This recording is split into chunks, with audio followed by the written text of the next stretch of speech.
সন্দেশখালীর ২ নম্বর ব্লকের বেরমজুর ১ নম্বর গ্রাম পঞ্চায়েত ও বেরমজুর ২ নম্বর গ্রাম পঞ্চায়েত এলাকাতে নতুন করে ১৪৪ ধারা জারি। সন্দেশখালীতে বিক্ষোভকারীদের শুক্রবার দুপুরে গ্রেপ্তার করতেই একাধিক গ্রামবাসীদের বিক্ষোভ শুরু হয়। বেরমজুর এলাকায় সকালে যে সমস্ত এলাকার মানুষরা বিক্ষোভ দেখিয়েছিলেন সেই সমস্ত বিক্ষোভকারীদের পুলিশ শুক্রবার দুপুরবেলায় আটক করতে শুরু করে। এলাকার বাসিন্দাদের অভিযোগ, ঘরের ভেতরে ঢুকে পুরুষ মানুষদের টেনে হিচড়ে আটক করে নিয়ে যায় পুলিশ। প্রায় ২০ জনকে পুলিশ আটক করে।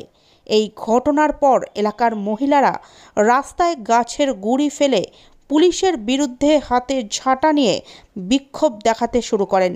ফের উত্তপ্ত সন্দেশখালীর বেরমজুর এলাকার কাছারি অঞ্চল। গরিব চাষিদের জমি দখল করে শেখ শাহজাহানের ভাই শেখ সিরাজউদ্দিন ভেরির আলাঘরে আগুন ধরিয়ে দেয় উত্তেজিত গ্রামবাসীরা।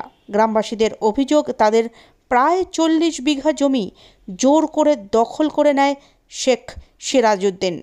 চাষের জমিতে রাতারাতি সামুদ্রিক নোনা জল ঢুকিয়ে বানানো হয় মাছের ঘেরি।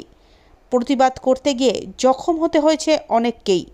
সন্দেশখালী থানার পুলিশের কাছে অভিযোগ জানিয়েও কোনো ফল হয়নি। উল্টে প্রতিবাদী গ্রামবাসীদের কপালে জুটেছে অত্যাচার, লাঞ্ছনা।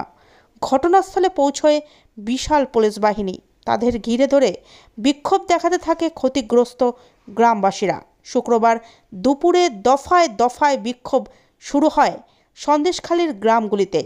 ঝুপখালী, বেরমজুর সহ বিভিন্ন এলাকায় মহিলারা রাস্তায় নেমে পড়ে।